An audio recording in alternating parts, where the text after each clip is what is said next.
أشهد أن لا إله إلا الله أشهد أن لا إله إلا الله وأشهد أن محمد رسول الله وأشهد أن محمد رسول الله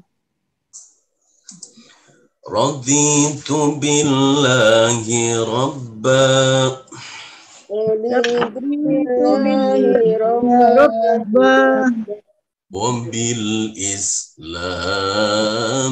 دينا وبالإسلام دينا وبمحمد نبيا ورسولا وبمحمد نبيا ورسولا وبالقرآن إماما وحكما وبالقرآن إماما وحكما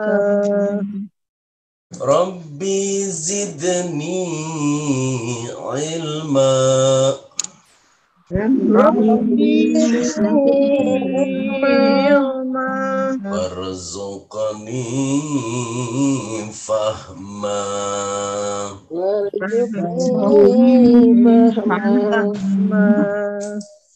رب اشرح لي صدري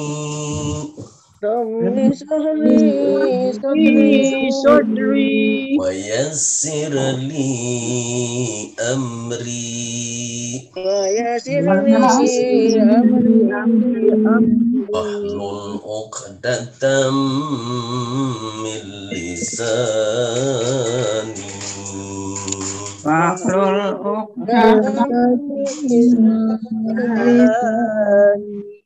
يفقه قولي آمين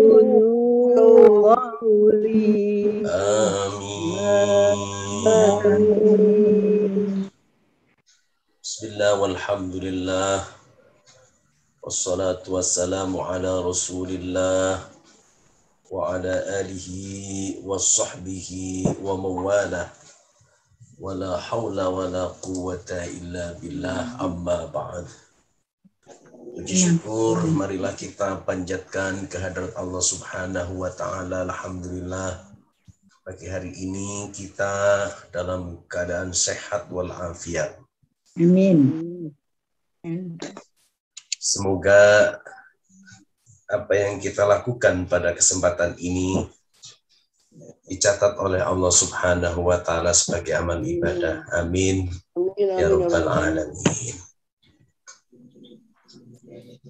Bapak Ibu sekalian, mari kita baca surat Yasin ayat 60 sampai dengan ayat 65.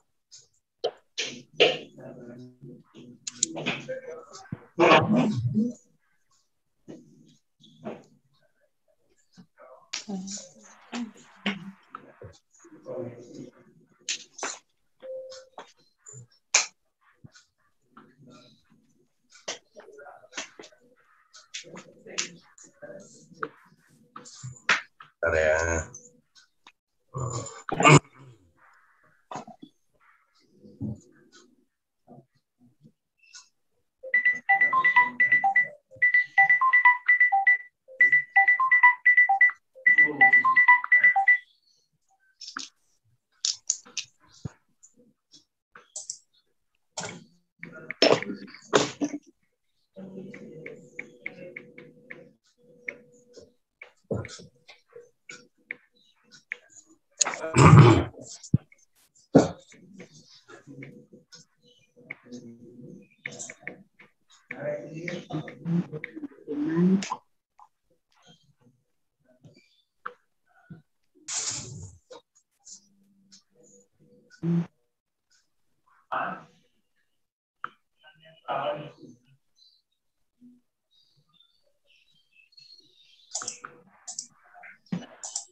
Mari kita baca bersama-sama. A'udzu billahi minasyaitonir rajim. أعوذ بالله من الشيطان الرجيم. Bismillahirrahmanirrahim. بسم الله الرحمن الرحيم. Alam a'had ilaikum ya bani Adam alla ta'budu syaitan.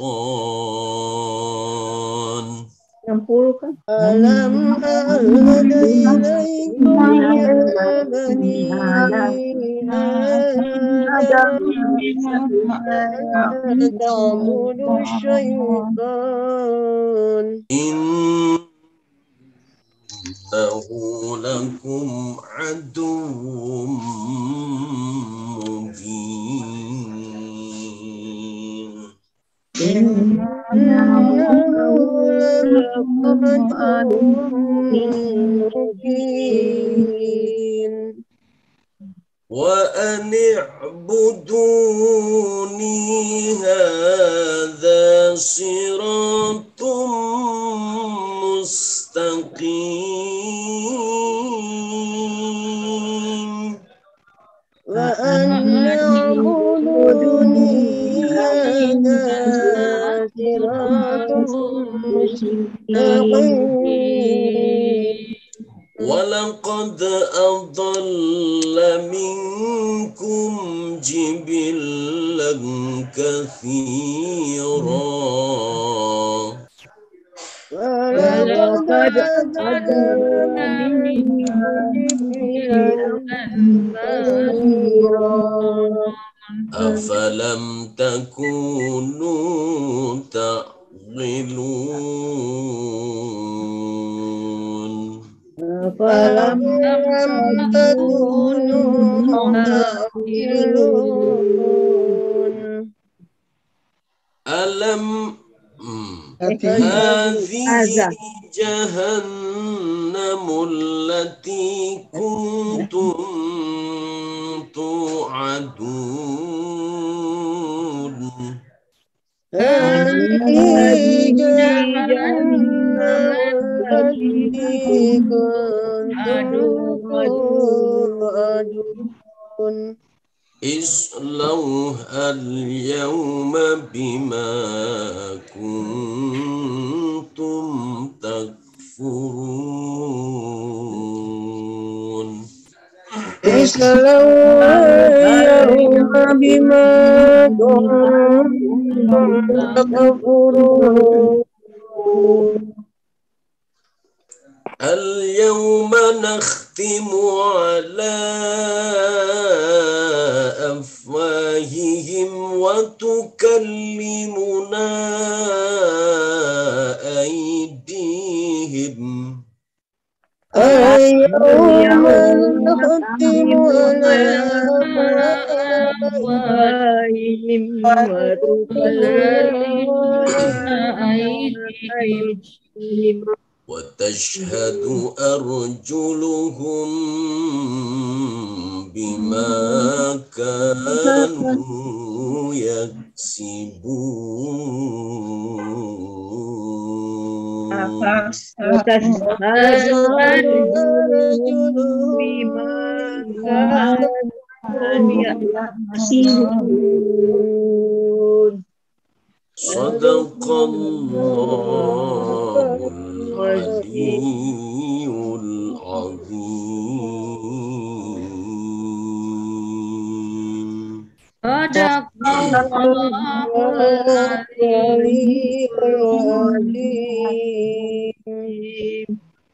Bismillahirrahmanirrahim.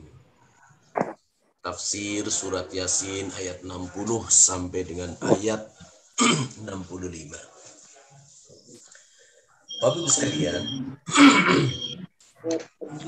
Ayat-ayat sebelumnya menjelaskan tentang penduduk surga. Gitu kan?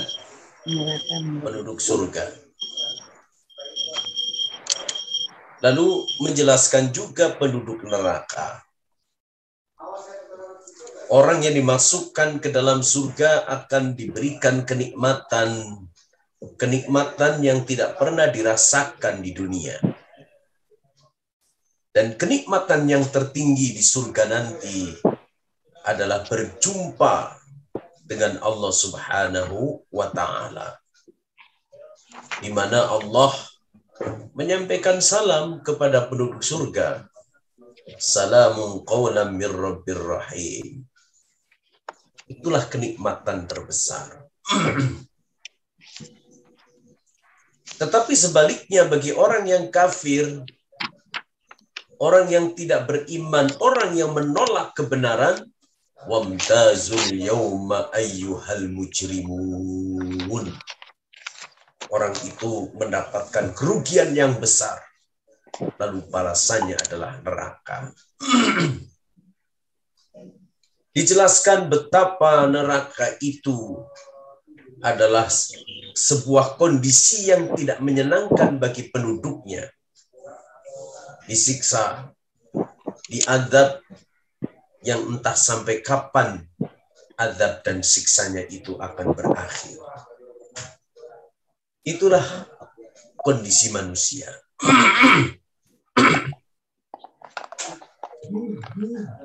Nah, orang yang semacam itu kemudian ditegur oleh Allah Subhanahu wa Ta'ala ketika mereka masuk ke dalam neraka, ketika mereka dalam kondisi yang serba kesulitan, orang merasa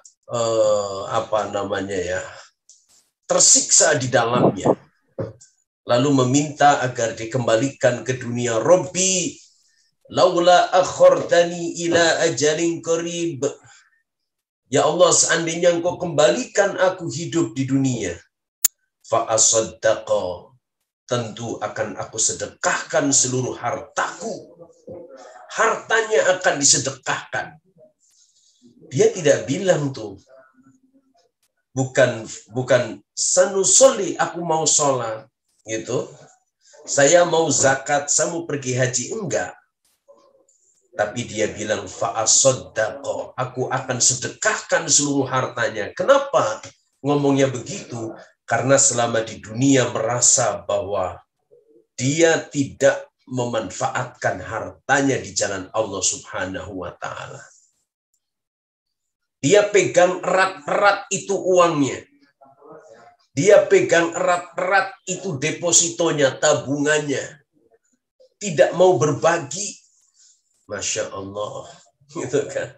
Tidak mau berbagi. Yahsabu anna malahu akhladah. Dia merasa bahwa hartanya, duitnya, kekayaannya akan mengekalkan kehidupannya. Sok bilang begitu.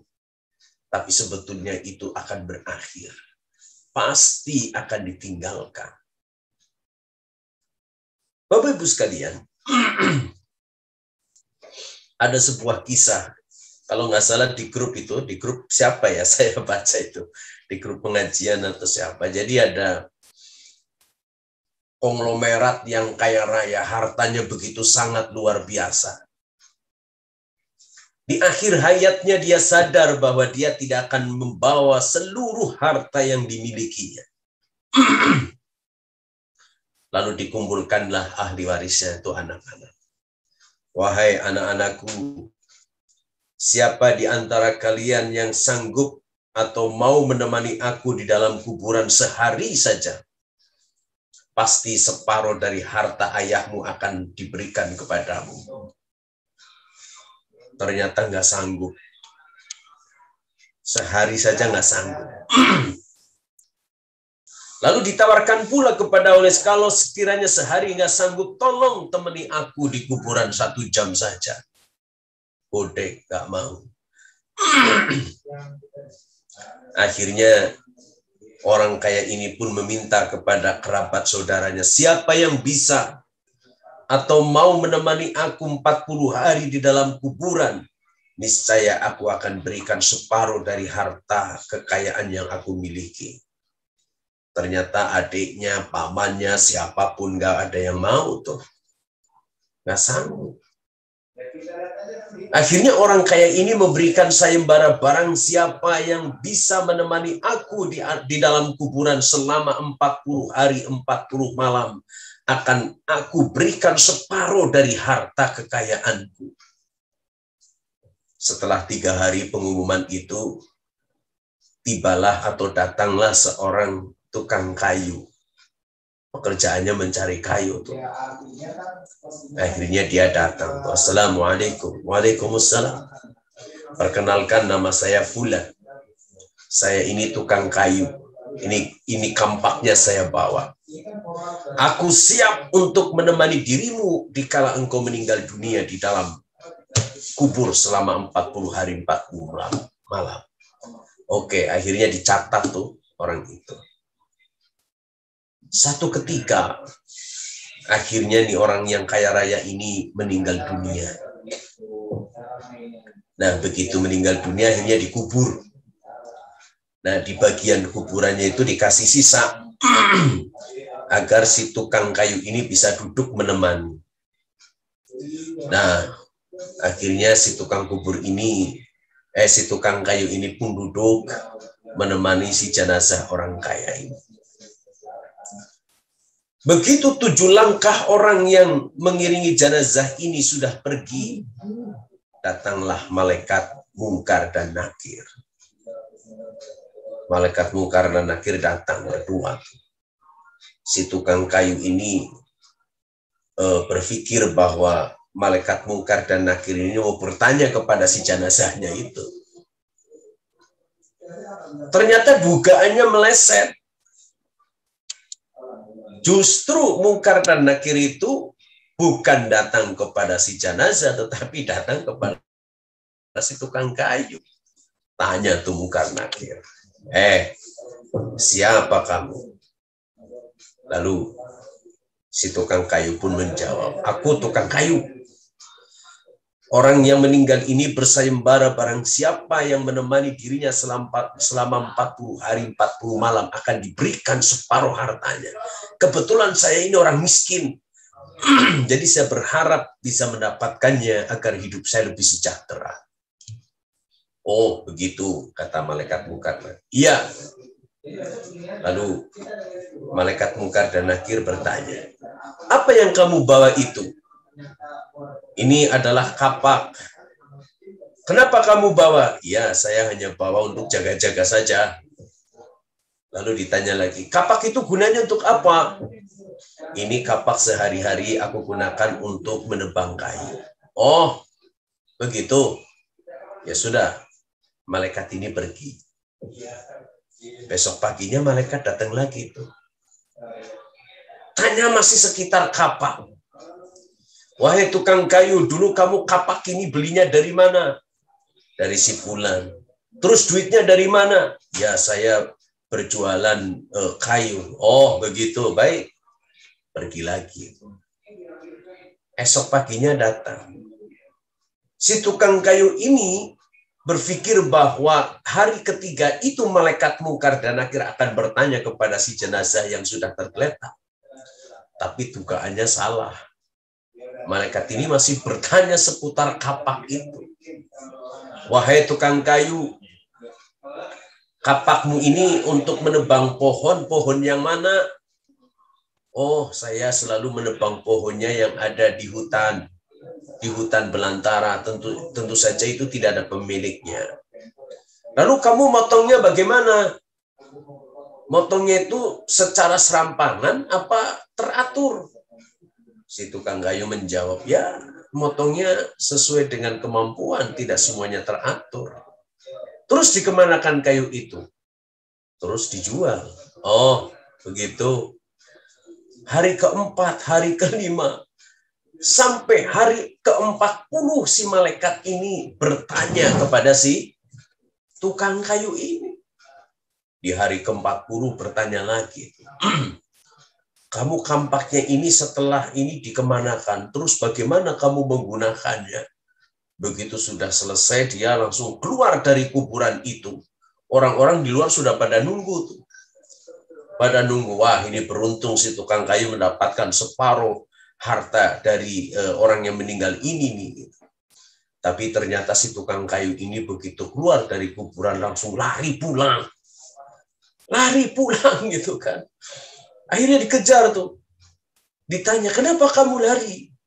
Bukankah mestinya kamu senang akan mendapatkan separuh dari harta warisan si orang meninggal itu? Maaf. Saya sudah nggak butuh dengan harta itu. Saya nggak butuh dengan separuh harta kekayaan orang meninggal itu. Loh, kenapa? Ya Allah, saya hanya punya satu kampak saja. Ditanyanya 40 hari, 40 malam nggak selesai-selesai. Bagaimana sekiranya aku mendapatkan harta yang begitu sangat banyak, terus malaikat bertanya setiap hari sampai hari kiamat, saya tidak akan pernah tenang karena ditanya tentang hartaku. Ini kampak saja satu. Nanyanya 40 hari, 40 malam nggak selesai-selesai. Masya Allah, luar biasa. Satu kampak nanyanya 40 hari, 40 malam, nggak selesai lah. Kalau ibu-ibu punya gelang beratnya 1 kilo gitu kan, punya gelang begitu banyak, punya kalung, punya simpanan, punya kontrakan, punya mobil, nanti nanyanya bagaimana? Gitu kan. Maka alangkah beruntungnya orang yang peduli kepada orang lain. Alangkah beruntungnya orang yang menafkahkan, menginfakkan, menzakatkan sebagian dari hartanya. Itu untuk meringankan pertanyaan malaikat mungkar dan nakir kepada kita. Begitu. Jadi yahsabu annama lahu akhlada. Mereka mengira kekayaan harta bendanya akan mengekalkan. Mestinya itu harus dibuang jauh-jauh. Harta yang kita miliki, kekayaan yang kita miliki, itu sebagai bekal kita untuk beribadah kepada Allah Subhanahu wa Ta'ala. Jangan sampai menyesal begitu sampai hari kiamat. Ternyata kita dicap oleh Allah Subhanahu wa Ta'ala sebagai orang yang mempertuhankan harta benda. Lalu kita minta tolong kepada Allah, meminta tolong kepada anak familinya, nggak bisa. Maka Allah bilang tuh, alam ahad ilaikum ya bani adam alla ta'budu syaitan. Bukankah aku telah memerintahkan kepadamu wahai anak cucu Adam agar kamu tidak menyembah syaitan? Innahu lakum aduwwum mubin. Sesungguhnya syaitan itu musuh nyata bagimu. Setan itulah yang menyeret kita untuk menjadi orang yang tidak peduli, menjadi orang yang tidak dermawan, menjadi orang yang kemudian merasa bahwa harta kekayaannya itu akan mengekalkan kehidupannya. Setan itulah yang membisikkan hati kita pada saat mau berinfak, ngapain sih berinfak gitu kan? Mau bersedekah, ngapain, nanti kalau saya ngasih segini hartanya berkurang. Itu mesti harus ditepiskan. Nah, di dalam surat An-Nahl juga begitu tuh. Walaqad ba'atsna fi kulli ummatir rasulan an i'budullaha wajtanibut taghut. Dan sesungguhnya kami telah mengutus rasul pada tiap-tiap umat untuk menyerukan sembahlah Allah saja dan jauhilah taghut. Gitu ya. Taghut itu sesuatu yang melampaui batas, bagaimana dalam surat Al-Haqqah sebelah ini. Inna lamma taghal ma'u hamalnakum fil jariyah. Sesungguhnya ketika air melampaui batas, kami bawa kalian ke perahu, gitu ya. Taghut itu artinya melampaui batas. Di dalam surat Yasin ayat 60 ini dikatakan bahwa yang pertama taghut itu adalah syaitan. Kalau kita menuruti keinginan setan, itu artinya kita sedang menyembah setan. Itu saja tuh. Alam ahad ilaikum ya bani Adam alla ta'budu syaitan. Bukankah aku telah memerintahkan kepadamu, hai Bani Adam, supaya kamu tidak menyembah syaitan. Kenapa? Tauhid itu. Apa keinginan setan kita turuti? Mestinya kita bangun malam, kita tidak bangun malam, kita tidak tahajud, kita malah narik selimut terus tidur kembali. Disuruh untuk berzakat, berinfak, bersedekah, nggak mau karena setannya bilang nggak perlulah gitu. Disuruh menolong orang lain nggak mau juga karena setannya menyuruh untuk tidak menolong. Pada saat kita menuruti keinginan setan itu artinya kita menjadikan setan itu sebagai tauhid, sesembahan selain Allah. Gitu. Sesembahan selain Allah. Jadi yang pertama tauhid itu adalah setan. Yang kedua manusia. Manusia. Wa may yaqul minhum inni ilahum min dunihi fadzalika najzihi jahannam kadzalika najzidz zalimin. Dan barang siapa di antara kamu mengatakan, sungguh aku adalah Tuhan selain Allah, maka orang itu kami beri balasan dengan jahannam. Nah, menjadikan manusia sebagai Tuhan. Kalau ada orang menyandarkan kehidupannya kepada manusia, itu artinya menjadikan manusia itu sebagai Tuhan. Itu menyandarkan tuh. Misalnya begini, ini si menteri ini layak direshuffle ini, gitu kan, direshuffle. Tapi akhirnya dia menjilat penguasa atasannya. Bagaimana agar tidak direshuffle gitu kan? Dengan membela mati-matian, itu sesungguhnya sedang menyembah manusia, gitu. Menyembah manusia. Agar jabatannya tidak digeser, akhirnya dia menjilat. Agar jabatannya tetap dipegang oleh dirinya, maka dia berbuat apa saja. Demi atasannya itu akan memilih dirinya untuk menjadi seorang pejabat. Dia sedang mempertuhankan manusia. Oke. Yang ketiga, ilmu gaib. Ilmu gaib.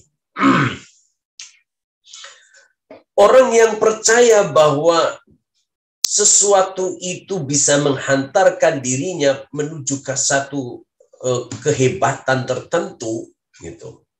Misalnya dia percaya bahwa cincin itu bisa membawa dirinya menjadi orang kaya, gitu. Akhirnya belilah cincin Sulaiman, gitu kan.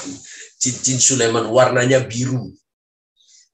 Kalau dia percaya bahwa sesuatu yang gaib itu bisa memberikan memberikan keuntungan, memberikan sesuatu yang luar biasa, maka dia berarti percaya kepada kekuatan selain Allah. Gitu kan? Percaya. Nah, sekarang di medsos itu sering ada tuh. Orang kalau menyimpan ini, gitu, orang kalau menyimpan sesuatu ini nanti pasti dia menjadi kaya. Akhirnya disimpan tuh. Begitu disimpan ternyata nggak kaya-kaya juga. Gitu. Itu artinya percaya kepada sesuatu yang gaib. Bahwa yang gaib itu punya kekuatan selain kekuatan Allah. Itu syirik tuh, dan menjadikan ilmu gaib itu sebagai sesuatu yang gaib, yang tauhid, gitu, menjadi tauhid. Lalu orang yang menjadikan hukum sebagai aturan dalam kehidupan, tapi hukumnya selain Allah. Hukumnya diturunkan kepada Allah. Wa man lam yahkum bima anzalallahu faulaika humul kafirun. Barang siapa yang tidak berhukum dengan hukum yang diturunkan Allah, maka mereka itu adalah orang-orang kafir. Wa man lam yahkum bima anzalallahu faulaika humuz zalimun. Wa man lam yahkum bima anzalallahu faulaika humul fasiqun. yang dijadikan sandaran hukum untuk mengatur tata kehidupan itu hukumnya hukum manusia, bukan hukum yang dibikin oleh Allah.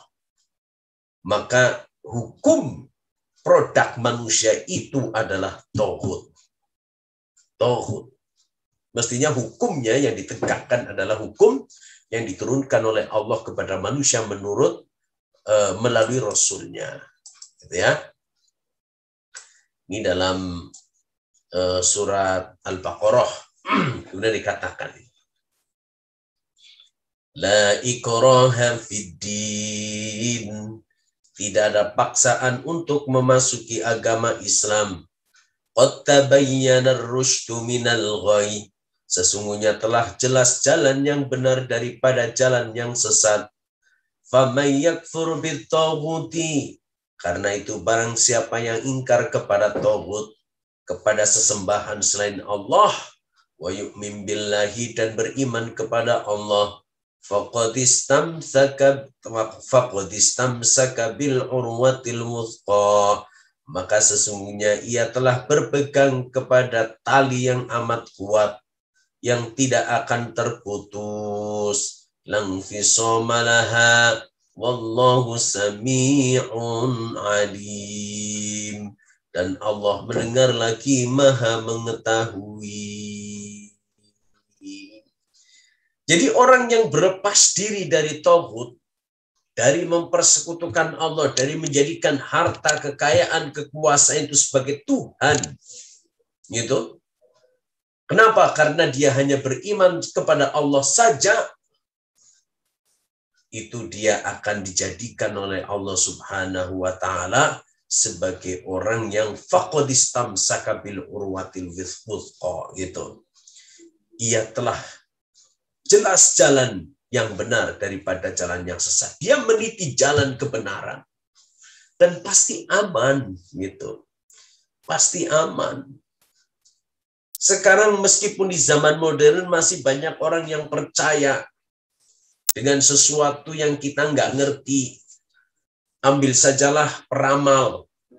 Kan ada tuh peramal-peramal yang muncul tuh. Yang pernah meramal tapi akhirnya dirinya meninggal itu siapa itu? Mama Loren misalnya. Itu kan. Dia mencoba untuk meramal sesuatu, meninggal dunia tapi dirinya meninggal. Sekarang lagi ada Mbak Cu, ada lagi yang siapa itu yang tersangkut narkoba, akhirnya lah untuk apa lagi percaya kepada orang-orang yang semacam itu, gitu. Semua hidup, semua kehidupan itu mestinya harus disandarkan kepada Allah Subhanahu wa Ta'ala, bukan kepada tauhid yang menjadikan kita orang yang berbuat syirik. Nah, surat Yasin ayat 60 tadi diperkuat dengan surat Al-Baqarah 168 sampai 169. Wala tattabi'u khutuwatis syaitan innahu lakum aduwwum mubin.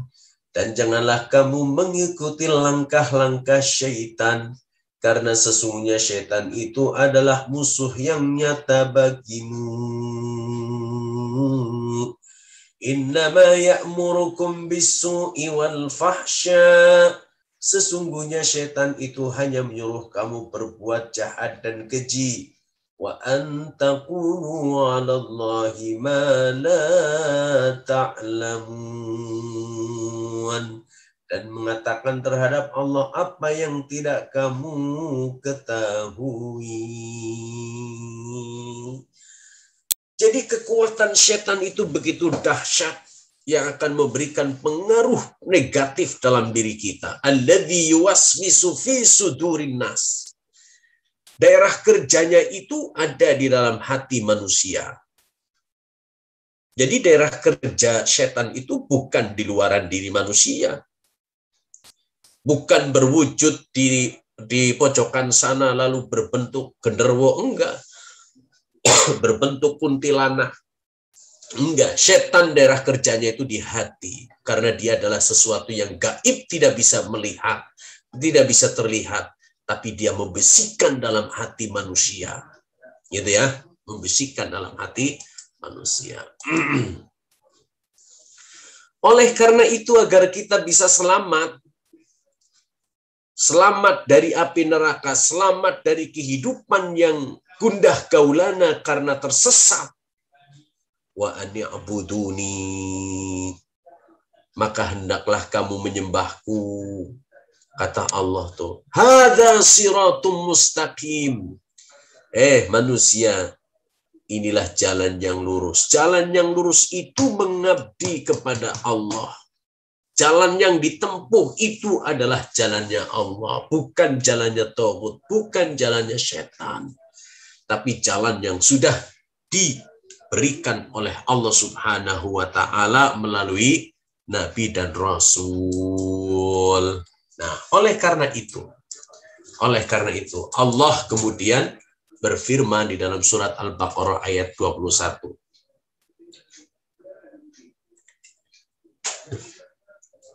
Ya ayyuhan nasu budu rabbakum. Wahai manusia, sembahlah Tuhanmu yang telah menciptakan kamu. Alladzi khalaqakum walladzina min qablikum, dan orang-orang sebelum kamu, la'allakum tattaqun, agar kamu semua bertakwa. Jadi nyembahnya Allah pasti selamat tuh. Beribadahnya itu dilakukan hanya karena Dia, pasti kita akan menjadi hamba Allah yang selamat. Lalu dalam surat Al-Anbiya ayat 25. Wa ma arsalna min qablika mir rasulin illa nuhi ilaihi annahu la ilaha illa ana fa'budun. Dan kami tidak mengutus seorang rasul pun sebelum kamu, melainkan kami wahyukan kepadanya bahwasanya tiada Tuhan yang berhak disembah melainkan aku, maka sembahlah olehmu sekalian akan aku. Itu. Ternyata para rasul itu sudah membimbing manusia ke jalan yang benar. Mereka datang agar kita terhindar untuk berjalan di jalan yang sesat. Itu para nabi dan rasul. Ya. Dalam surat Al-Anbiya 25 pun mengatakan begitu. Wa ma arsalna min qablika mir rasulin illa nuhi ilaihi annahu la ilaha illa ana fa'buduni. Lalu An-Nahl 36. Wa laqad ba'atsna fi kulli ummatir rasulan an i'budullaha wajtanibut taghut. Untuk itulah segala yang kita lakukan itu tidak lain adalah hanya untuk Allah, hanya karena lillah, dan ikhlas untuk melakukannya hanya karena Allah semata. Qul inni umirtu an a'budallaha mukhlishan lahuddin. Katakanlah wahai Muhammad, sesungguhnya aku diperintahkan supaya menyembah Allah semata dengan memurnikan semua ibadahnya hanya kepadanya. Murni, ikhlas, mukhlis. Melakukan segala sesuatu itu tidak berniat karena ingin dipuji, gitu. Karena ingin dipuji, tidak. Sama sekali tidak. Tapi ingin melaksanakan segala sesuatunya itu hanya karena Allah semata, bukan karena siapapun. Ikhlas karena Allah. Begitu pula para nabi dan rasulnya diturunkan oleh Allah Subhanahu wa Ta'ala kepada umat manusia. Misinya sama. Mengajak kepada manusia bertuhan satu. Nih, surat Al-A'raf 59. Nabi Nuh itu kan bilang, laqad arsalna Nuhan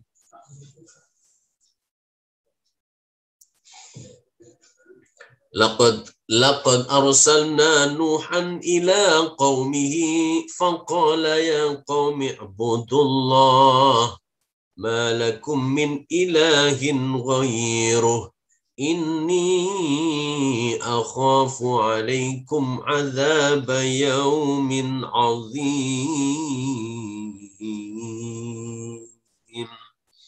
Sungguh kami benar-benar telah mengutus kepada Nuh kepada kaumnya. Lalu dia berkata, wahai kaumku, sembahlah Allah, tidak ada Tuhan sembahan selain bagimu selain Dia.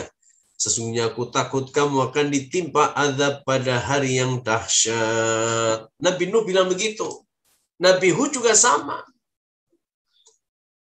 Qala yang qaumi ibudullaha ma lakum min ilahin ghairuh afala tattaqun. Nabi Saleh juga sama.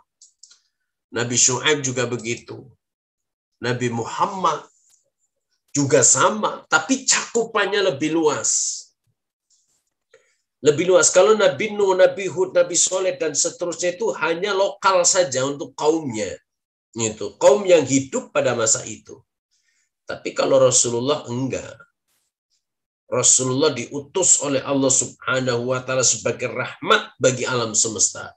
Qul ya ayyuhan nas, inni Rasulullahi ilaikum jami'a. Katakanlah, hai manusia, sesungguhnya aku adalah utusan Allah untuk kalian semuanya. Walaqad adalla minkum jibillan katsira afalam takunu ta'qilun. Dan sungguh setan itu telah menyesatkan sebagian besar di antara kamu. Mengapa? Maka apakah kamu tidak mengerti? Jadi setan itu membuat jebakan-jebakan kepada manusia. Jebakannya itu bisa saja dalam bentuk kekuasaan. Jebakannya bisa saja dalam bentuk kekayaan. Jebakannya boleh jadi adalah kecantikan, kegantengan, kepinteran, gitu, ilmu. Seorang ulama yang terjebak oleh setan, maka ilmunya bukan untuk menjadi penerang bagi umat manusia, tetapi untuk melegitimasi kezaliman para penguasa. Na'udzubillah min dzalik. Ya. Lalu sorry.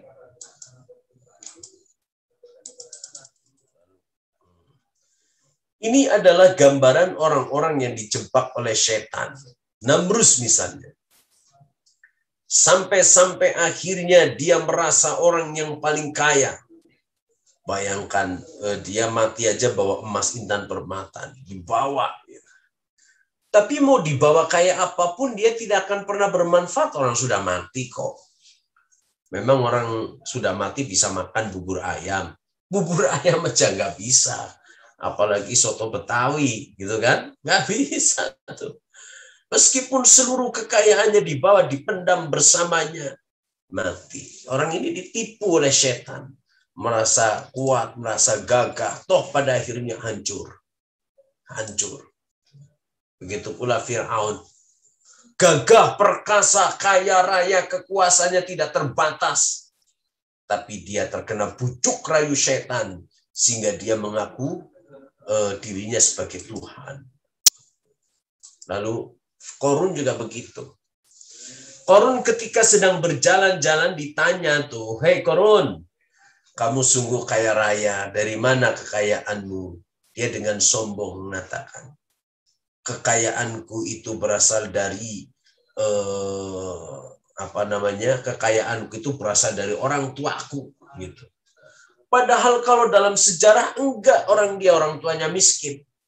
Lalu dikayakan oleh Allah Subhanahu wa Ta'ala. Begitu dia kaya, akhirnya lupa. Setannya membersihkan di dalam hatinya bahwa kekayaan itu diperoleh dari hasil jerih payahnya sendiri. Akhirnya dia tenggelam juga, masuk ke dalam bumi. Ya. Begitu pula manusia yang lain. Gitu. Manusia yang lain. Mereka terjebak dalam kekafiran, kemusyrikan. Karena dia hanya percaya bahwa kekayaan, harta benda, kekuasaan itu diperoleh dengan cara yang demikian. Oleh karena itulah orang-orang yang semacam tadi, orang yang sudah keluar dari rel agama yang sudah Allah tunjukkan melalui para nabi dan rasulnya, dikatakan kepada mereka, islauhal yauma bima kuntum takfurun. Dah, masuklah kamu pada hari ini. Masuklah kamu ke dalam neraka pada hari ini karena dahulu kamu mengingkarinya, gitu. Mengingkari surga dan neraka. Tidak percaya adanya surga, tidak percaya adanya neraka, tidak percaya adanya malaikat, tidak percaya adanya hari hisab. Akhirnya dia tersesat. Maka oleh Allah dikatakan kepadanya, islauhal yauma bima kuntum takfurun. Masuklah kamu ke dalam neraka pada hari ini karena dulu kamu mengingkarinya, gitu. Lalu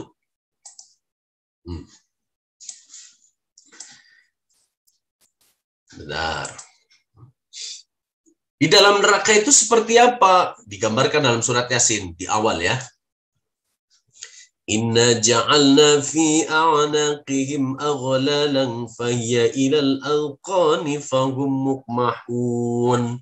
Sesungguhnya kami telah memasang belenggu di leher mereka, lalu tangan mereka diangkat ke dagu. Maka karena itu mereka tertengadah, kayak orang disuruh begini kepalanya ya, suruh dongak gitu. Lalu dibilang, apakah kamu tidak percaya bahwa hari ini adalah hari pertemuan yang pasti terjadi? Gitu. Yang pasti terjadi. Gitu kan? Lalu dikatakan kepada mereka, fadzuqu bima nasitum liqa'a yaumikum hadza.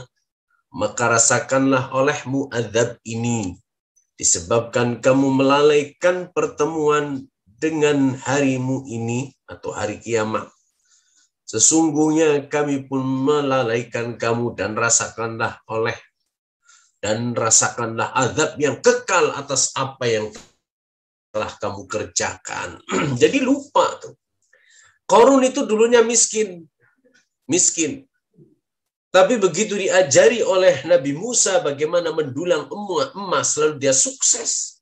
Semakin sukses justru semakin lupa, semakin mengingkari Allah. Akhirnya dia tersesat gitu.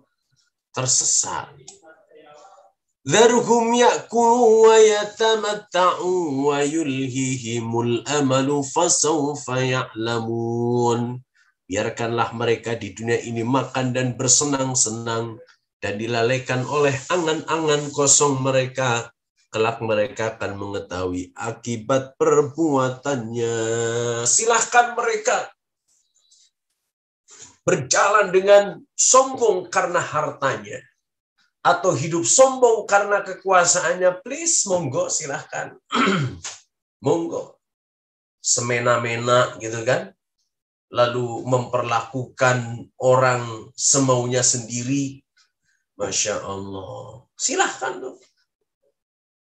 Kalau selama ini banyak orang memfitnah sini, memfitnah sana, atau orang bilang itu ada buzzer RP gitu, silahkanlah begitu, silahkan. Mumpung lagi senang, silahkan. Disuruh tobat nggak mau, ya udah, monggo silahkan. Tapi jangan lupa, orang pasti mati. Jabatan itu pasti akan berakhir. Harta itu sudah pasti tidak akan pernah dibawa pada saat matinya. Silahkan. Toh nanti pada akhirnya juga selesai. Gitu kan? Walau tara idzil mujrimuna nakisu ru'usihim inda rabbihim Rabbana absarna wa sami'na faj'alna na'mal salihan inna muqinun. Dan alangkah ngerinya jika sekiranya kamu melihat orang-orang yang berdosa itu menundukkan kepalanya di hadapan Tuhannya, mereka berkata, Rabbana, wahai Tuhan kami, Absorna.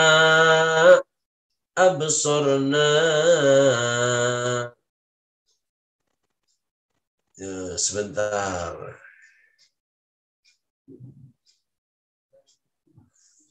Rabbana absornya, ya Tuhan kami telah melihat dan mendengar. Farji'na na'mal, gitu. Farji'na na'mal salihan inna muqinun. Niscaya kami akan mengerjakan kebajikan. Sungguh kami adalah orang-orang yang yakin.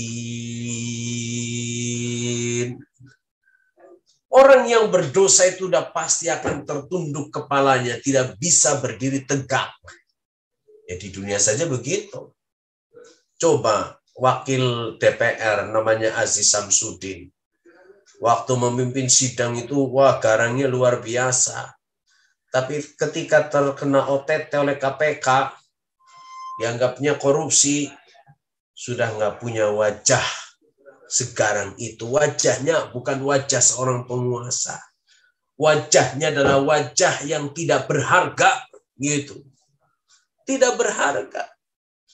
Maka kejujuran, kebaikan, komitmen yang kita lakukan, apabila itu tetap ada pada diri kita, maka jalan kita akan tegak.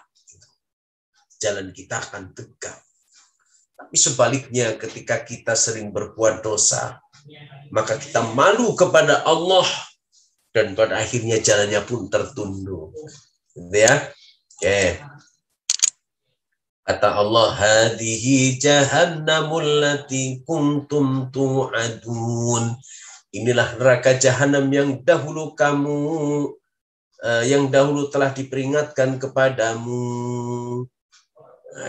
Disuruh beriman, gak beriman, akhirnya masuk neraka. Gitu. Sampai dikatakan, hadhihi jahannamul lati kuntum tu'adun. Inilah neraka jahanam tempatmu. Yang dulu kamu telah diperingatkan. Tapi kamu gak ngeh bahwa sesungguhnya jahanam itu ada. Gitu ya. Lalu.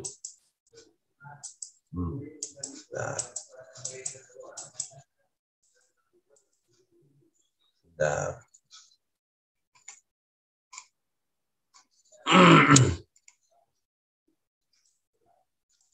Lalu, Bapak-Ibu sekalian,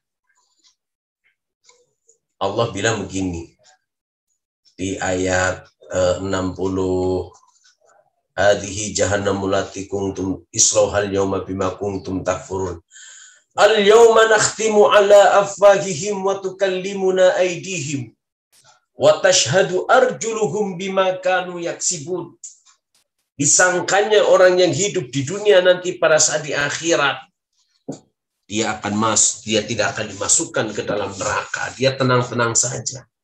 Dia menganggap tidak ada yang bisa menyaksikan gitu. Dia pasti akan aman dari segala apapun. Ternyata Bapak-Ibu sekalian, yang menjadi saksi atas apa yang sudah kita lakukan itu bukan orang lain ternyata.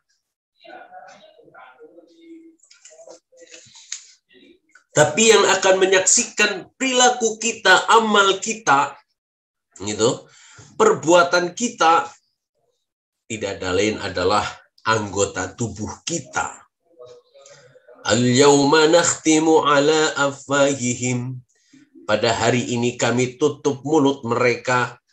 Wa tukallimuna aydihim. Dan wa tukallimuna aydihim.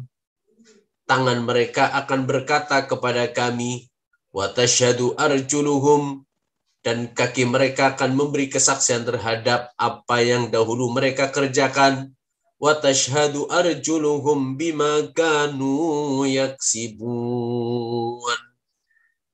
Jadi mulutnya diam, justru yang akan menjadi saksi adalah anggota tubuh yang lain. Tangan mengatakan, bersaksi, lalu kakinya menjadi memperkuat kesaksian apa yang dilakukan oleh tangan-tangan mereka. Nah, sebetulnya yang menjadi saksi itu pertama ini Allah. Allah yang menciptakan kita. Innallaha ala kulli syai'in syahid. Sesungguhnya Allah menjadi saksi atas segala sesuatu. Yang kedua, Rasul. Fakaifa idza ji'na min kulli ummatin bi syahidin wa ji'na bika 'ala haula'i syahida. Dan bagaimanakah jika kami mendatangkan seorang saksi, yaitu Rasul dari setiap umat, dan kami mendatangkan engkau Muhammad sebagai saksi atas mereka. Kami jadi saksi kita. Sudah menjalankan perintah Allah yang sudah diwajibkan oleh Nabi Muhammad atau tidak. Gitu. Orang lain. Wa kadzalika ja'alnakum ummatan wasata. Dan telah pula kami, dan demikian pula kami telah menjadikan kamu umat Islam, umat pertengahan. Litakunu syuhada'a 'alan nas, agar kamu menjadi saksi atas perbuatan manusia. Lalu malaikatnya menyaksikan, waja'at kullu nafsim ma'aha sa'iqu wa syahid. Dan datanglah tiap-tiap burung, dan datanglah tiap-tiap diri manusia bersama dengan dia seorang malaikat penggiring dan seorang malaikat penyaksi. Jadi dia itu disaksikan oleh para malaikat setiap perbuatannya itu. Malaikat akan senantiasa mengiringi dia dan mencatatnya, yang kemudian dikenal dengan Raqib dan Atid. Dia catatannya lengkap. Kemudian kita sendiri, yauma tashhadu alaihim alsinatuhum wa aydihim wa arjuluhum bima kanu ya'malun. Pada hari ketika lidah, tangan, dan kaki mereka menjadi saksi atas mereka terhadap apa yang dulu mereka kerjakan. Jadi nggak usah jauh-jauh gitu. Tidak jauh-jauh yang akan menjadi saksi itu. Sekiranya kita berbuat sesuatu di tempat, maka yang ada di sekelilingnya itu menjadi saksi. Yang tadi di awal, yang ada di ayat 65 itu. Al-yawma nakhtimu ala afwahihim. Pada hari itu mulutnya terkunci rapat. Wa tukallimuna aydihim. Lalu tangan-tangan mereka berkata. Wa tashhadu arjuluhum bima kanu yaksibun. Dan kaki-kaki mereka menjadi saksi terhadap apa yang telah mereka kerjakan. Termasuk Bapak dan Ibu yang ada di rumah kita. Misalnya kita punya hewan peliharaan. Ini harus hati-hati ya. Misalnya kucing. Kucing, orang banyak suka kucing. Selama kita memeliharanya dengan baik, maka it's okay, tidak ada masalah. Tapi terkadang Bapak Ibu sekalian, orang memelihara sesuatu yang kemudian mengekang hak hewan peliharaannya itu. Misalnya, ini banyak orang-orang yang suka dengan burung-burung gitu ya. Mereka diberikan kandang. Tapi harus diingat, seindah apapun kandangnya, tapi dia tetap tidak merasa bebas. Kita mengekang kebebasannya. Kita mengeksploitasi hewan-hewan itu demi kesenangan hawa nafsu kita. Oh, katanya kalau mendengar cuitannya itu nikmat sekali. Iya. Tapi kita tidak bisa merasakan bagaimana dia tidak terbebas. Maka kemarin itu di Indonesia ada sekelompok orang di mana ya, di berita itu saya lihat itu mencoba untuk melepas satwa-satwa yang selama ini dia pelihara di rumah. Akhirnya bekerja sama dengan pemerintah setempat. Kalau yang punya burung itu kemudian dilepaskan. Yang punya, bahkan ada ini kan, ada orang yang memelihara buaya dari sejak kecil gitu kan. 2 ekor sampai buayanya itu luar biasa besar gitu. Lalu apakah dia tidak melihat bahaya di sekelilingnya? Mungkin bagi dirinya tidak berbahaya, tapi bagi orang lain bisa saja berbahaya. Nah, perilaku semacam itu yang akan menjadi saksi adalah satwa-satwa peliharaannya. Bahwa selama ini dia mengekang kehidupannya. Dia telah menjadikan dirinya terbatas dalam kehidupannya. Meskipun itu sangkarnya emas, tetapi tidak ada kebebasan, buat apalah kita hidup gitu. Buat apalah mereka hidup. Iqra' kitabak, bacalah kitabmu. Kafa binafsikal yawma, cukuplah dirimu sendiri pada waktu itu.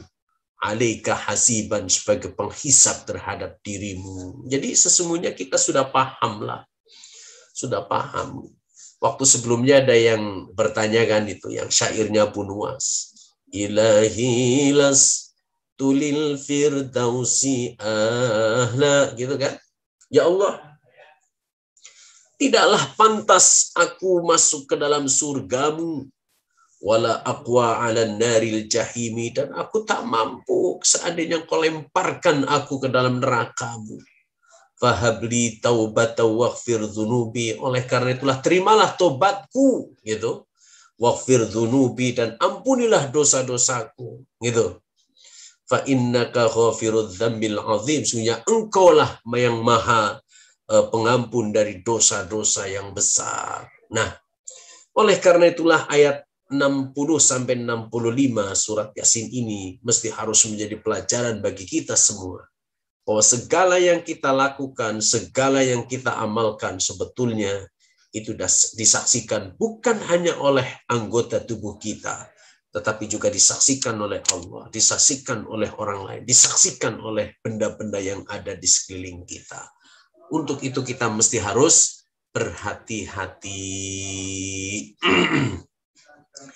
Kemudian segala sesuatu yang kita lakukan akan ditulis dalam kitab yang nyata, ya, kitab yang nyata. Jangan sampai nanti pada saat kitab itu terbuka, lalu kita kemudian mengatakan, wa yaquluna ya wailana ma li hadzal kitab. Betapa celaka kami kitab, apakah ini tidak ada yang tertinggal, dosa yang kecil dan yang besar, gitu kan? La yughadiru saghiratan wala kabiratan illa ahsaha, gitu. Melainkan tercatat semuanya. Wa wajadu ma amilu hadiran wala yadhlimu rabbika ahada. Dan mereka dapati semua yang apakah yang telah mereka kerjakan itu tertulis, dan Tuhanmu tidak mendalimi seorang jua pun. Wala yadhlimu rabbuka ahada. Allah tidak pernah berbuat zalim kepada siapapun terhadap kita. Seandainya catatan amal kita dalam buku itu adalah keburukan yang banyak kita lihat, maka bukan Allah, bukan karena Allah, tetapi karena kita tidak sadar. Tetapi karena kitalah yang membangkang. Allah sudah mengutus kepada para nabi dan rasul dengan membawa kitab sucinya, agar kitab sucinya itu sebagai pedoman bagi kita dalam kehidupan sehari-hari, agar kita bisa selamat dan pada akhirnya kita tidak menyesal di akhirat kelak. Bapak sekalian, itulah surat Yasin ayat 60 sampai dengan ayat 65. Harapannya menjadi pengingat kepada kita semua agar kita senantiasa berada di jalan yang lurus yang sudah digariskan oleh Allah Subhanahu wa taala. Amin ya rabbal alamin. Baik, selanjutnya untuk menyempurnakan paparan pada kali ini, silahkan Bapak Ibu mau bertanya boleh, mau menyampaikan pendapatnya juga boleh, agar kita lebih jelas lagi. Silahkan.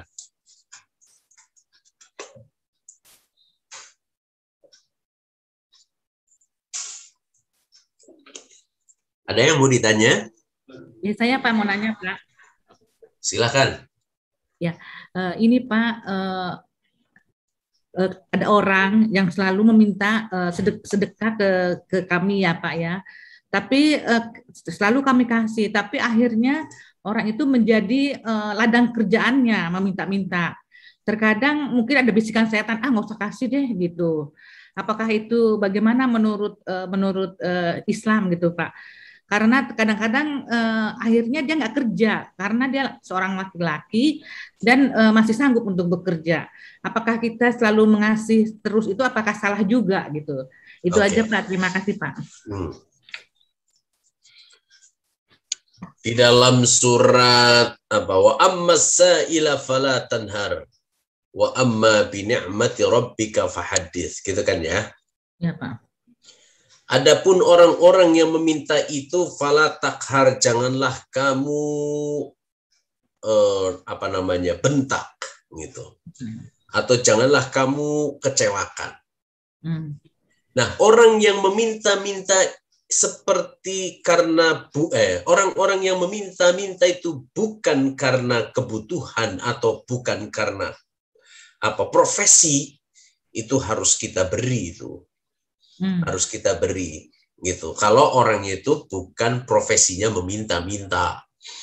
Karena dia butuh misalnya tetangga atau keluarga, kerabat pada saat datang kemudian meminta, kita nggak boleh menolak. Tapi kalau orang meminta-mintanya karena profesi atau menjadikan dirinya malas, maka kita nggak perlu kemudian memberi. Contoh nih Bapak dan Ibu, sekarang selama pandemi, di jalanan itu banyak para peminta. Yang terkenal manusia silver. Gitu ya. Manusia silver. Orangnya gagah-gagah, nggak ada yang cacat itu. Iya kan?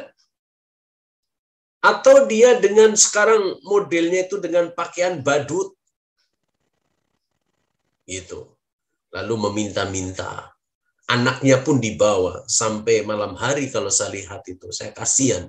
Terjadi eksploitasi terhadap anak-anaknya, tapi nggak sadar. Ada lagi misalnya dengan ondel-ondel, lalu memintanya memaksa gitu.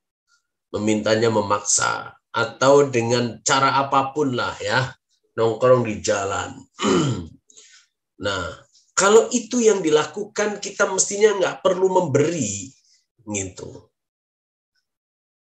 Saya bertanya kepada ibu-ibu, pernahkah melihat bagaimana kehidupan para peminta-minta itu sesungguhnya?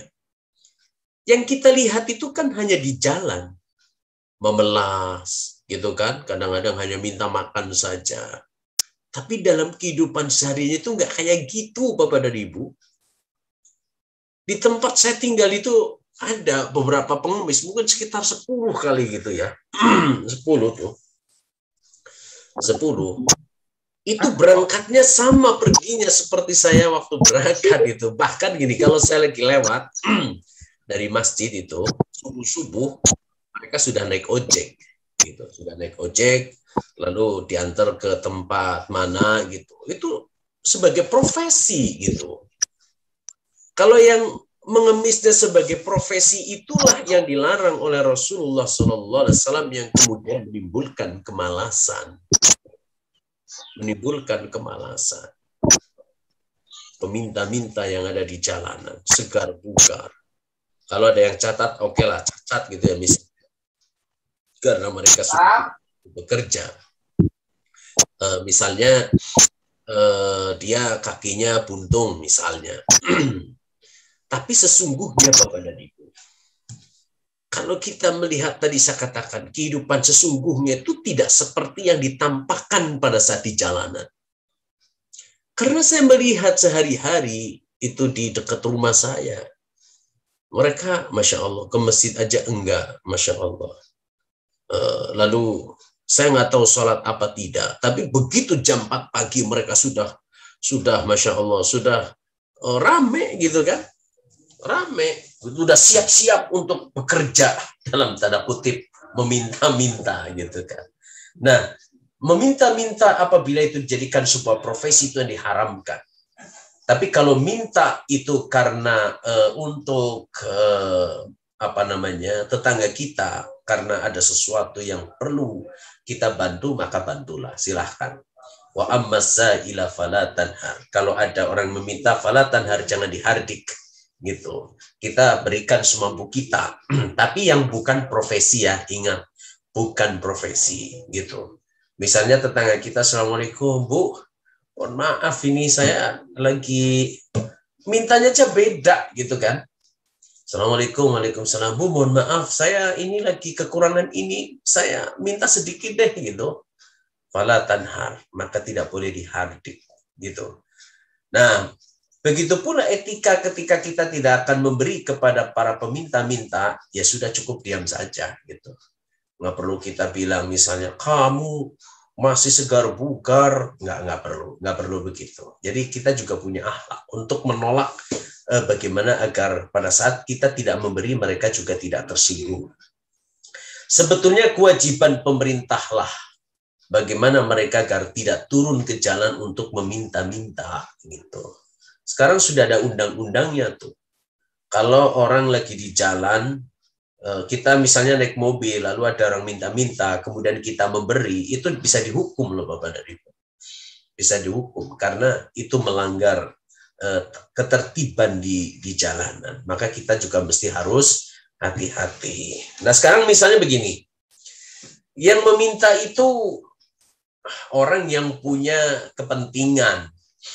Misalnya, saya bikin proposal nih, mohon bantuan karena ada santunan di masjid saya. Itu sebetulnya meminta untuk orang lain gitu ya. Meminta untuk orang lain, bukan untuk pribadi gitu. Ya silahkan saja. Selama itu menjadi sesuatu yang amanah, maka kita mesti harus membantunya lewat orang lain. Gitu ya. Saya kira itu jawaban saya. Ya Pak, makasih Pak. Ya, silakan ada yang lain.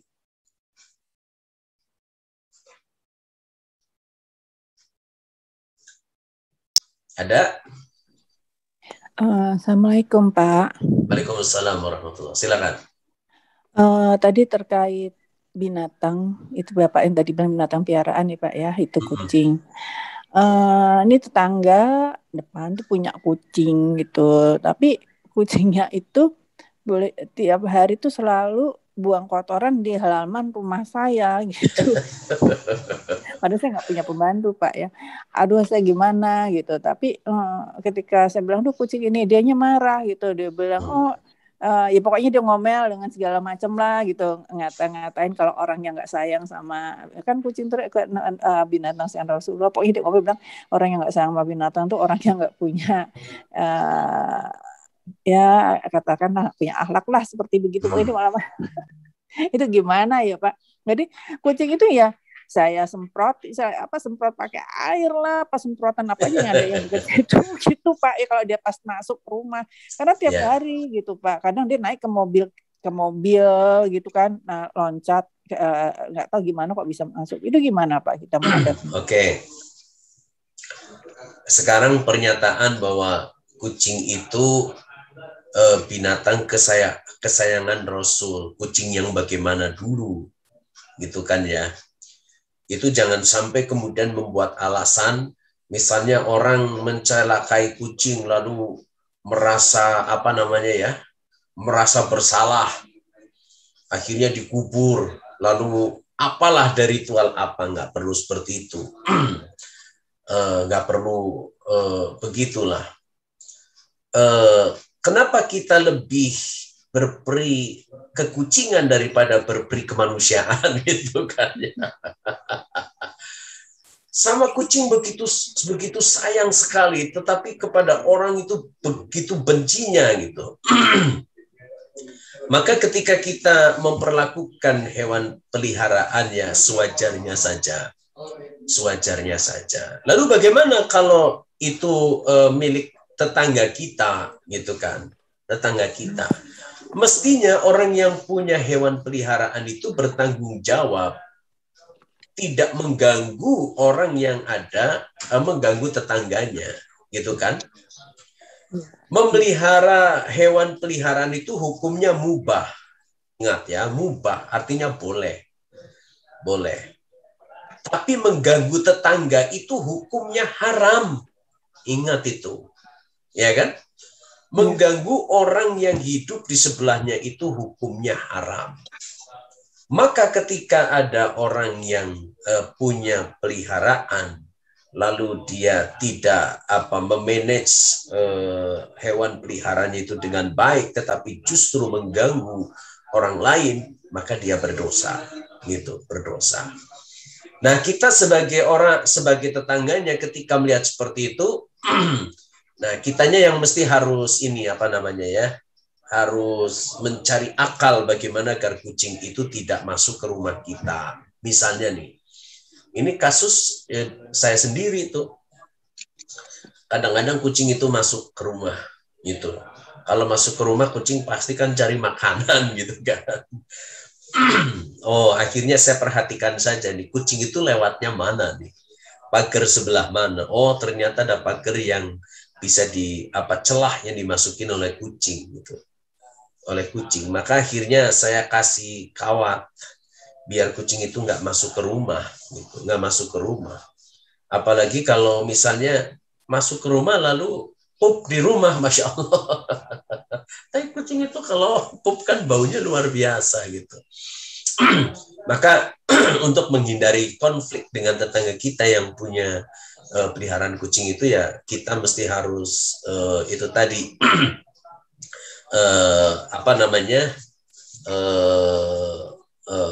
membuat sesuatu lah yang kira-kira kucing itu tidak bisa masuk ke rumah kita. Tapi kalau misalnya itu di jalan di depan kita ya apa boleh buat lah gitu ya. Itu terjadi di luar kendali kita gitu. Misalnya di jalan atau di depan rumah. Tentu saja ya kita berkewajiban untuk mengingatkan orang yang punya kucing itu agar kucing itu kalau bisa tidak keluar rumah sehingga tidak mengganggu tetangganya. Saya kira itu ya. Ya Pak, masalahnya rumah saya sampai suami saya bilang, rumah kamu nanti mama pasangin kerangkeng karena saya udah saya kawat Pak, sampai pagarnya juga cukup tinggi, udah saya atasnya tuh saya tambahin lagi kawat lagi di atasnya, sampai di tembok tuh juga saya bilang, kok bisa masih masuk, bahkan beranak di loteng segala macam. Aduh saya bingung Pak gitu. Itu sampai pokoknya di segala cara udah saya juga bingung. Ini saya lagi lihat lagi nih Pak. Ini mau saya tambahin kawat apa lagi? Tapi coba dilihat dulu. Ini kucing itu lewatnya mana, lompatnya kemana gitu. Nanti di tempat itulah yang kemudian kita pakai sesuatu agar dia tidak bisa naik. Atau tidak udah bisa Pak, masuk. Sampai apa sih Pak, kasih obat pengusir kucing itu kan ada Pak, cairan pengusir kucing itu kan. Tetap masuk, Pak, saya juga bingung gitu loh Pak jadinya. Ya tapi ya itu, tapi saya sebenarnya ya udah kalau si yang di depan rumah dia minta maaf, tapi enggak, dia yang ada dia malah marah. Ya. Iya Pak, itu aja, terima kasih Pak. Ya. Kalau itu sudah mengganggu atau orang lain juga terganggu, ya paling tidak rukun tetangganya bisa mengingatkan lah mereka gitu ya. Saya masih ingat itu dalam sebuah berita, Ronaldo itu dibelikan rumah besar ketika dia dibeli oleh Manchester United. Tapi ternyata di sebelahnya orang punya anjing. Sehingga dia merasa terganggu gitu, karena dia duitnya banyak, akhirnya dia pindah gitu kan. Kita nggak mungkin kemudian pindah rumahnya. Ya paling tidak kita mengingatkan kembali kepada orang yang punya kucing itu, atau agar tidak terjadi kesalahpahaman ya, kita bagaimana agar rumah itu tidak dimasuki oleh kucing.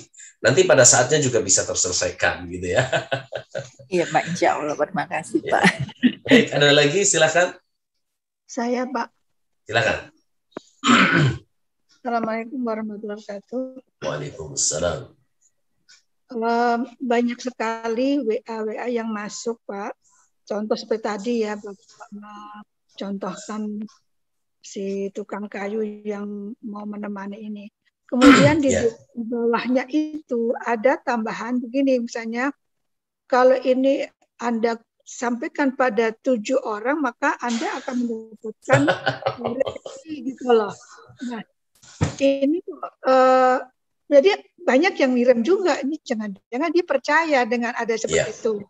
Saya pikir masa rezeki hanya begitu aja kan gitu.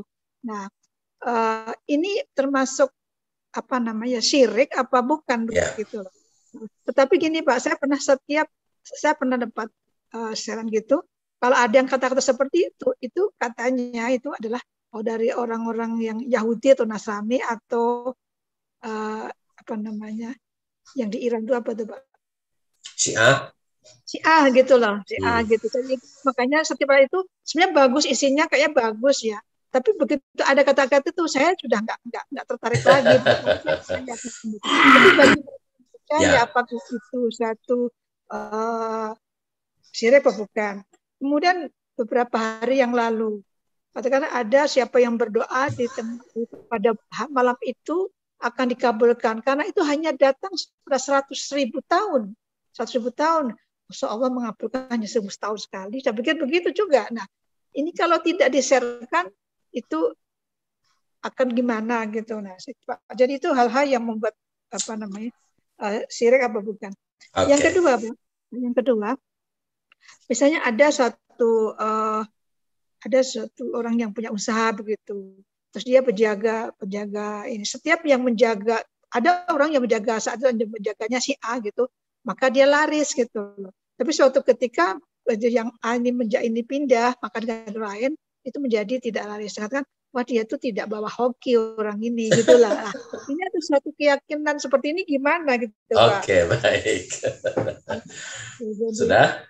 Nah, kemudian yang ketiga nih Pak, ini akhir-akhir sama pandemi ini saya selalu mendapat, selalu sering ya, mungkin lebih dari 10 lebih lah, orang yang mengatakan bahwa dia punya yayasan untuk membantu lah, supaya membantu. Dia pertama tuh dengan bahasanya yang cantik banget, menarik, pokoknya gitu loh. Tapi karena sering banget ini kok kayaknya menjadi apa ya, mungkin mencari uang bagaimana, saya nggak tahu. Akhirnya saya juga nggak percaya gitu ya. Kalau memang bantu ya betul-betul kita tahu betul ya saat itu kita kenal. Terima kasih Pak. Assalamualaikum warahmatullahi wabarakatuh. Waalaikumsalam. Baik, yang pertama, apabila ada berita atau WA yang beredar kepada kita, misalnya tadi yang saya ceritakan, lalu ditambahi barang siapa yang men-sharekan ini ke 7 orang maka akan bla bla bla bla bla bla, gitu kan ya. Atau misalnya tadi yang kedua, bahwa ketika orang berusaha kemudian yang menjaga adalah ini maka dia hoki.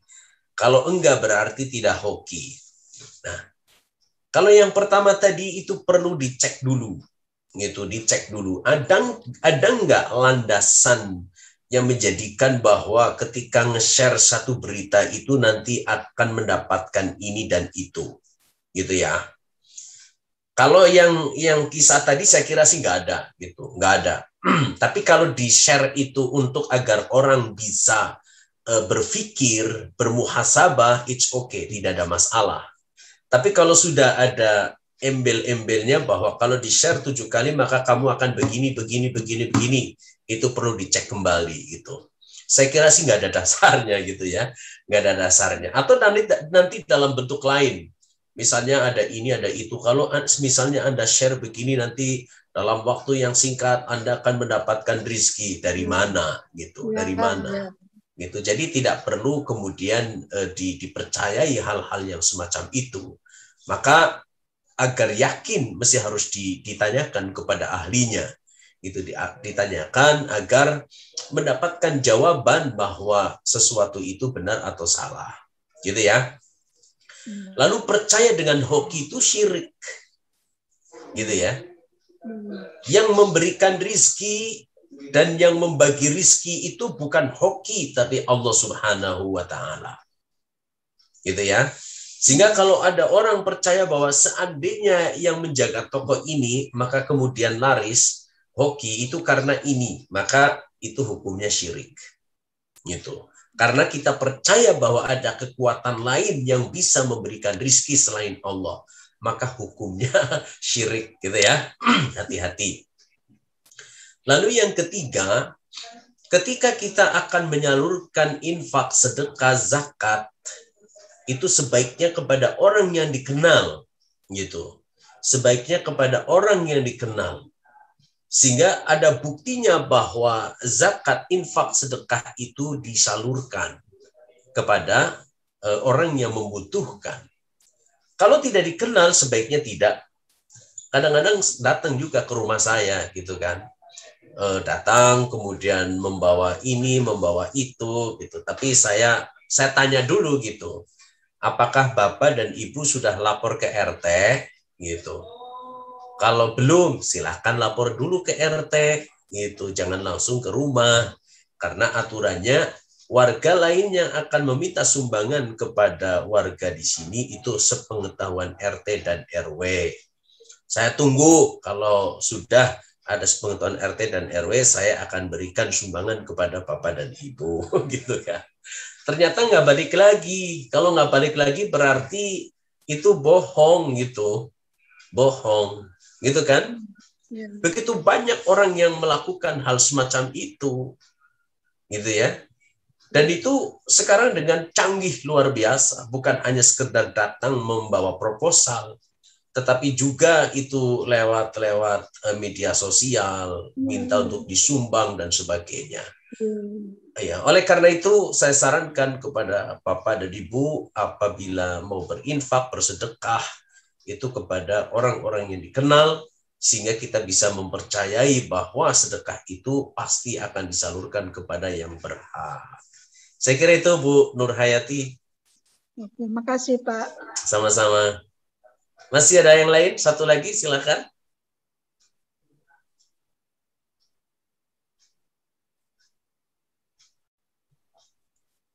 Ada? Assalamualaikum Pak. Waalaikumsalam, silakan. Apa betul Pak? Saya juga punya kucing banyak ya. Kalau Nabi Muhammad itu kucing itu adalah binatang kesayangan Nabi. Apa betul ada hadisnya? Itu Abu Hurairah itu apa betul artinya bapak anak kucing? Dia memang kemana-mana senang bawa kucing. Tapi alhamdulillah sih belum pernah ganggu tangga. Ya. Gitu. Terima kasih Pak. Assalamualaikum. Waalaikumsalam warahmatullahi wabarakatuh. Baik. Bentar.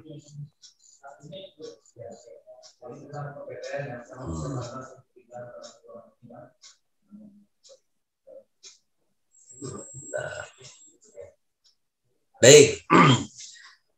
Yang pertama saya sampaikan bahwa Abu Hurairah itu namanya bapak kucing. Hurairah itu berasal dari kata hurorun. Hurairah itu artinya kucing kecil. Kucing kecil, gitu ya. Kucing kecil. Dalam Islam itu tidak dilarang, gitu. Tidak dilarang untuk memelihara kucing. Selama kucing itu kemudian terpelihara dengan baik. Bahkan di berita itu sekarang ada orang di Thailand itu mengumpulkan kucing-kucing yang berserakan di jalan-jalan, gitu. Lalu dibawa ke rumah, dipelihara kesehatannya, kemudian kebersihannya. Silahkan aja, tidak ada masalah, gitu ya. Tidak ada masalah karena Rasulullah SAW juga melakukan semacam itu. Semacam itu. Ini di dalam hadisnya disebutkan begini. Innaha laysat binajasin innaha minat tawafina alaikum wat-tawafat. Kucing itu tidaklah najis. Sesungguhnya kucing merupakan hewan yang sering kita jumpai dan berada di sekeliling kita. Dan itu ternyata ada sahabat yang suka memelihara kucing, gitu. Suka memelihara kucing, itulah yang dikenal dengan Abu Hurairah, gitu. Hurairah. Oleh karena itu, Bapak Ibu sekalian, memelihara kucing itu tidak di dalam agama tidak dilarang. Selama kemudian tadi kita pelihara dengan baik kesehatannya dan tidak menjadikan mudarat bagi kita. Tidak mudarat bagi kita. Harus diingat bahwa kucing-kucing itu kan punya bulu-bulu yang tebal misalnya tuh. Apalagi misalnya kucingnya kucing Anggora gitu. Itu kan lucu gitu kan. Lucu. Itu mesti harus dipelihara dengan baik. Bukan hanya sekedar menjaga tidak mengganggu tetangga, tidak gitu. Tapi harus dipelihara dengan baik agar kesehatan kucing pun terpelihara dan kesehatan rumah pun juga terjaga gitu. Terjaga. Silakan, tidak ada masalah. Tidak ada masalah. Selama kucing itu diperlakukan dengan baik, gitu ya. Selama kucing itu diperlakukan dengan baik, diberikan makanan yang terbaik, Kemudian juga tadi sudah disebutkan tidak mengganggu tetangga. Kalau tadi yang pertama kan mengganggu rumah tetangganya gitu ya. Kalau ini tidak mengganggu silahkan, tidak masalah. Saya kira orang punya hobi masing-masing. Apakah itu memelihara burung, memelihara kucing. Selama itu juga wa amma sa'ila falat wa amma bi ni'mati rabbika fahadits. Semua itu juga akan dipertanggungjawabkan di hadapan Allah Subhanahu wa taala. Apakah sudah memberikan hak-haknya atau tidak gitu. Kalau memang suka memelihara hewan-hewan peliharaan. Saya kira itu, Bu.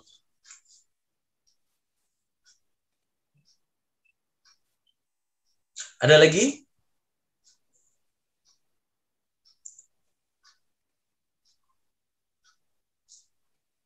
Baik, kalau Assalamualaikum, Pak. Waalaikumsalam, silakan. Saya Pak, Ibu Hartini, Pak. Ya.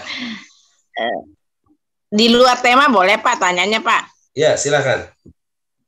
Itu, Pak, mengenai beberapa musola dan masjid, itu saya suka mendapatkan pembatas dari kain penutup antara di sholat atau di masjid, di musola atau di masjid, antara laki-laki dan perempuan.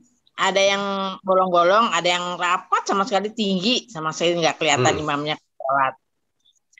Sedangkan saya lihat di Masjidil Haram itu tidak ada sama sekali. Paling kelompok-kelompok, kalau laki-laki, perempuan. Nah, itu hukumnya gimana tuh, Pak, sebenarnya? Oke, baik. Terima kasih. Assalamualaikum. Waalaikumsalam warahmatullahi wabarakatuh. Mestinya memang tinggi dan tidak terlihat, gitu ya. Di masjid itu tempat pembatas antara laki-laki dan perempuan itu tinggi dan tidak terlihat perempuan sholat di dalamnya. Sebetulnya kalau di Masjid Nabawi sudah jelas tuh, laki-laki dan perempuan itu ada tempatnya. Dan itu tertutup. Kalau di Masjid Nabawi juga sebetulnya tertutup. Jadi ada babun nisa gitu ya, atau musollan nisa, itu sudah tertulis tuh. Tertulis.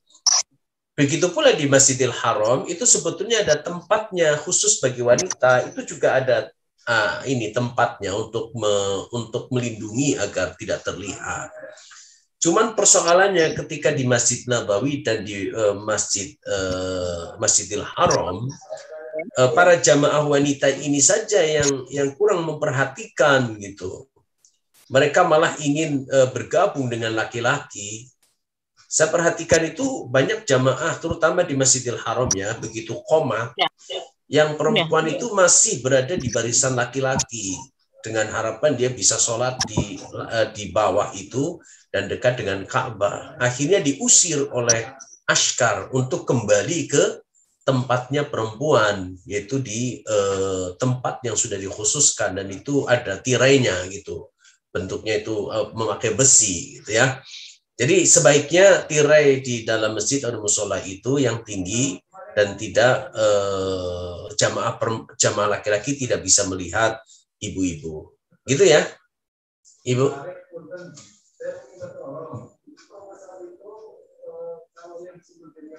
Di unmute dulu, di unmute biar suaranya terdengar.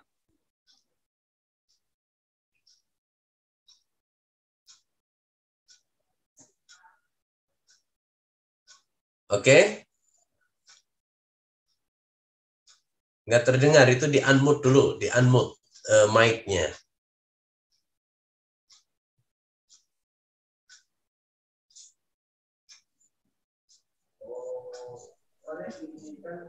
Oke, nggak terdengar ya. Baik, sebelum ditutup saya ingin menambahkan ini masalah kucing ini. Kalau di kitab Bulughul Maram itu hadisnya cukup lengkap itu. Termasuk juga ini ya, jual beli kucing. Jual beli kucing itu dalam hadis riwayat Ibnu Dawud, Abu Dawud dan An-Nasai, Ibnu Majah, Tirmizi dan Syekh Al-Albani itu mengatakan hadis ini sahih.